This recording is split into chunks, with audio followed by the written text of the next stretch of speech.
All right, good morning, everybody, or now good middle of the day.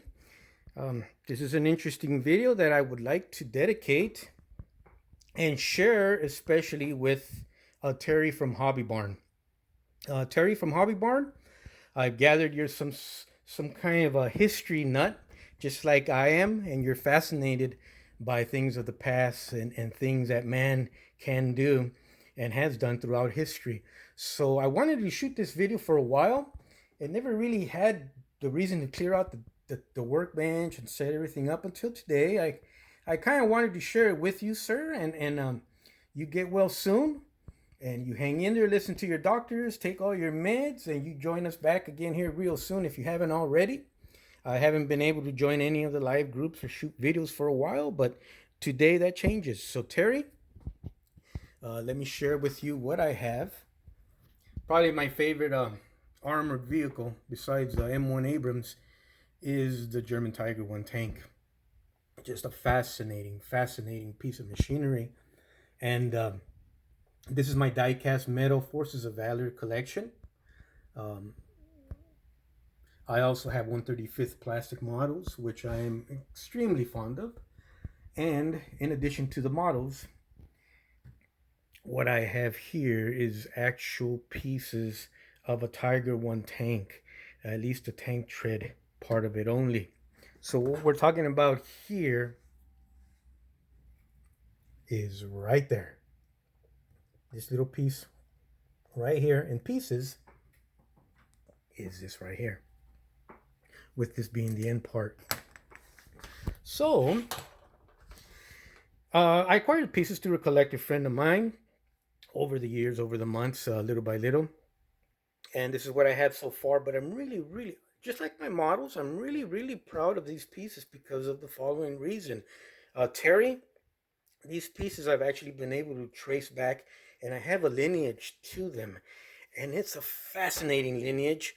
Uh, I haven't been able to track down the exact tank this was, which particular number, what camel scheme it carried, but I have hints, and I'll share those with you today. So, Terry, if you got about 10-15 minutes to spare, or if you don't, watch it anyways and break it up into pieces. I'm dedicating this video to you. Um, Also, I want to say real quick, Freeman JPLK, check out this video, but good job on the Lotus, sir. That came out very nice. Freeman JPLK, good job on the Lotus. Anyways, uh, let me put the camera on the tripod and let's get down to business here.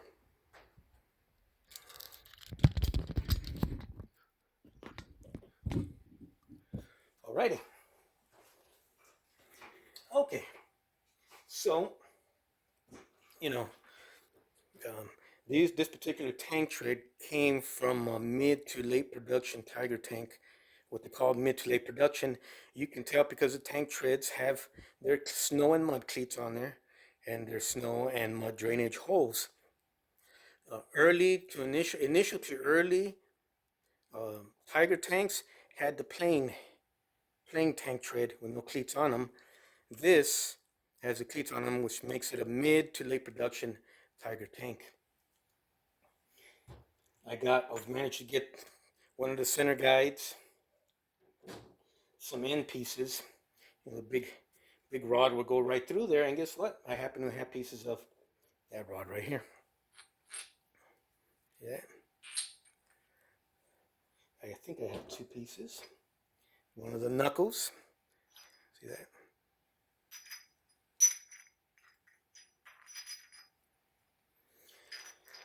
Now, I'm not going to lie to you, Terry, or anyone else who's watching.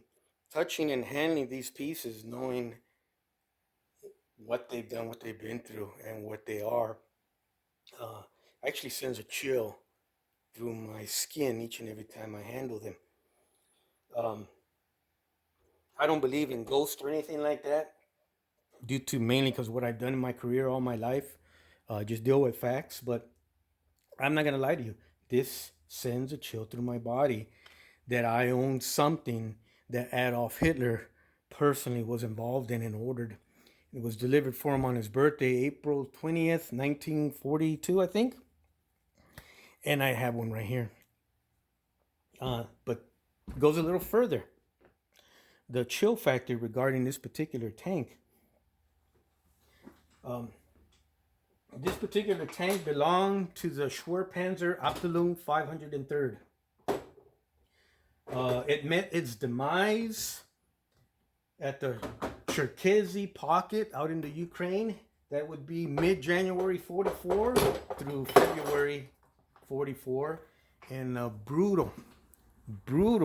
just brutal campaign trying to free some trapped fellow German armor units that were encircled outside of the city of Kherson in the Ukraine, an area about 3 miles northeast of the city of Kherson, known as the, with a T, Cherkasy pocket. Now, my particular tank belonged to the 503rd, but they were combined with other units for that little campaign out there, and they were combined actually with an SS tank unit. That was the SS Liberstandarte Panzer Division. That also sends chills through my body. Another thing involving the Tiger tanks, and particularly the T-34s on the Russian side, and this particular Cherkasy pocket campaign, was that the I think it was 8 square miles or 18 square miles. It was a circle, not a square, but 18 square miles in a circle. They were surrounded and encircled by Russian troops. It was just nothing but wounded men scattered on the ground, lying next to each other along with the dead. It was the middle of a brutal winter. You were either freezing or getting shot or getting run over and mushed to death by tanks on both sides. So, yes, the Russian T-34s did go into the area on purpose and ran over fallen, either dead or wounded German troops, with orders to mush them up into pretty much hamburger meat, which they did, and there's pictures of that. But the Germans did also, and particular, we know the brutality of the SS Panzer units, especially when they went through the Ardennes, and the Battle of Bulge, is they were pretty brutal also, and I'm sure they did running over bodies also. Someone started it, and the other guy retaliated. Who, I don't know, but that also sends shivers throughout my skin when I handle these. Was my tank involved in the running of, helpless troops on the ground? As everyone knows, my channel, it seems like it's a model channel. It's more of a history and a learning channel and a teaching channel. We'll teach you history. We'll teach you anything about machinery, model building, any type of stuff like that. So it may be gruesome, and maybe it's not politically correct to talk about it, but it did happen, and I'm going to talk about it. So I'll share that with you. I'll go through the book real quick. There's a rough, there we go. There's a rough area of this area of the Ukraine where this battle took place, and this would be the city of Kherson. There's a major river that goes through there. Kiev is about, I want to say about 8 kilometers north. And Cherkasy, the pocket, right up against the river where this battle happened, is about 3 kilometers, northeast of the city of Kherson. Also, I got a closer, better map. Not that much closer, but you can see it better. Here's the city of Kherson, and here's Cherkasy right there. I got and you can see the movements of the different troops, both sides, where the columns were located and stuff. I got a better map. It's even a little closer. but it's hard to make sense of this, and it's written in another language. So, oh, and there's another one. I don't know this particular battle involved my tank, but this involved the 503rd, 18 Tiger tanks heading north here, excuse me, to some engagement.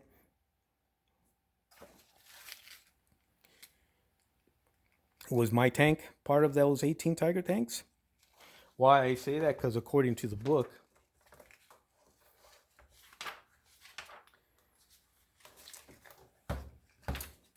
okay,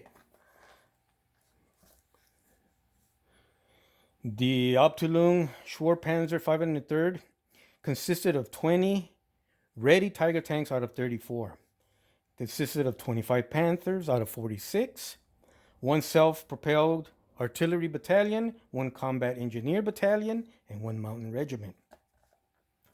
Was my tank, well, not was, my tank was part of those 20 out of 34 Tiger tanks that participated in this campaign here. So that's pretty interesting. It's a great book. It's the combat history of the Schwarpanzer 503rd. It's written by the authors, different authors, but in particular, it's got plenty of eyewitness accounts from the tankers, the German tankers anyways, who were at the actual Turkezi pocket. Most of this book is dedicated to that.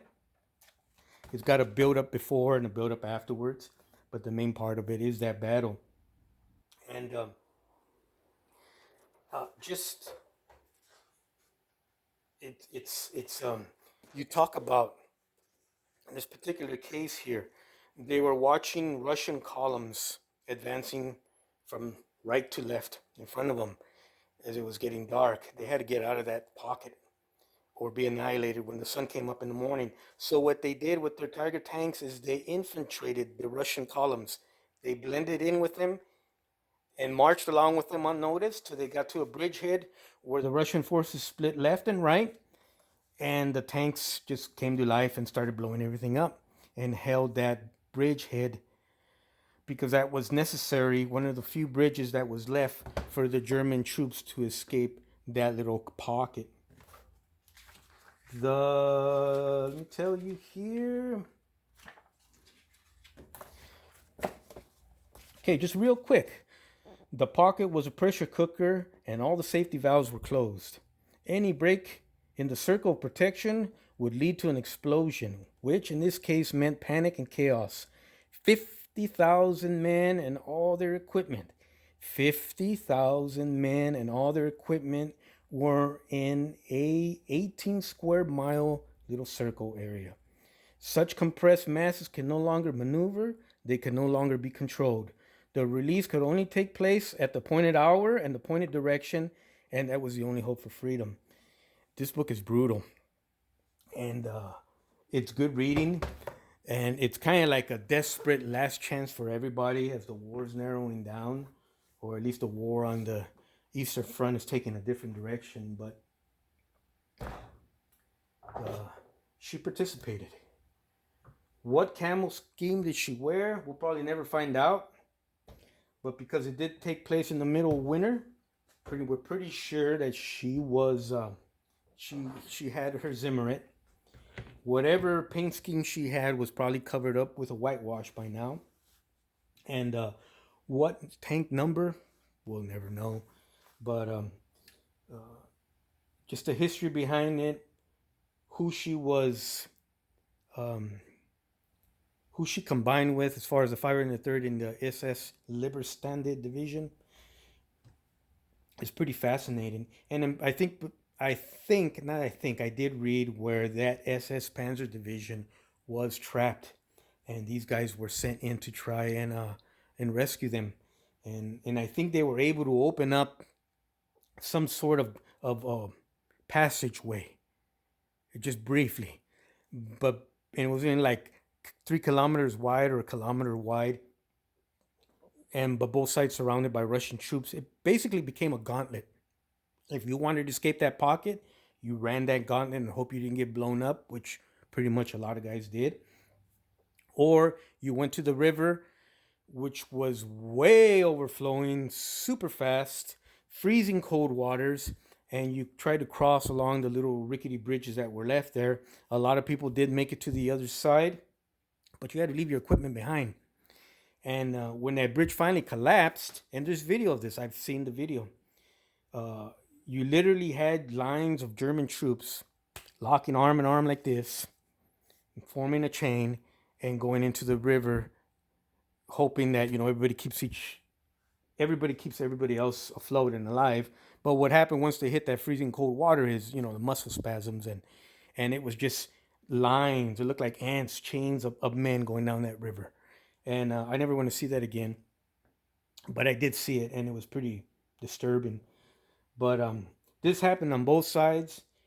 I'm pretty sure the brutality happened on both sides. No one was innocent, but it was a war that actually took place in human history, and to ignore it or deny it existed is foolish.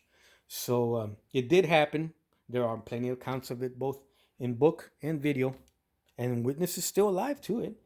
But this is where my Tiger tank came from, and we love the models. They're pretty cool, pretty awesome, right? No doubt. But they were still weapons of war, and you know, they came from something. So Terry, I just wanted to share that little history thing with you. Sir, I'm gonna shoot another quick video after this. I got another tank tread for Stormgeschütz, a Stug, and I'm gonna share that with a little fellow that has attached himself to my channel here, and seems like an interesting little fellow. I'm gonna, since he's into Hot Wheels and I don't have any anymore, I'm gonna share with him what I do have, but this I definitely wanted to share with you. If you're interested in the book, it is The Combat History of the Schwerpanzer 503rd. Great book. Just loaded with maps and detailed battlefield accounts, after action accounts from the officers and the men that were there. Just fantastic book.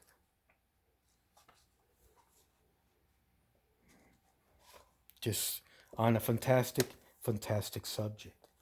Terry from Hobby Barn, you take care, sir. Get well soon. And I will be joining you guys again on your live groups, hopefully here, maybe in the next day or two. But I'm really glad I was able to share this with you. Get well soon. And you take care, Terry.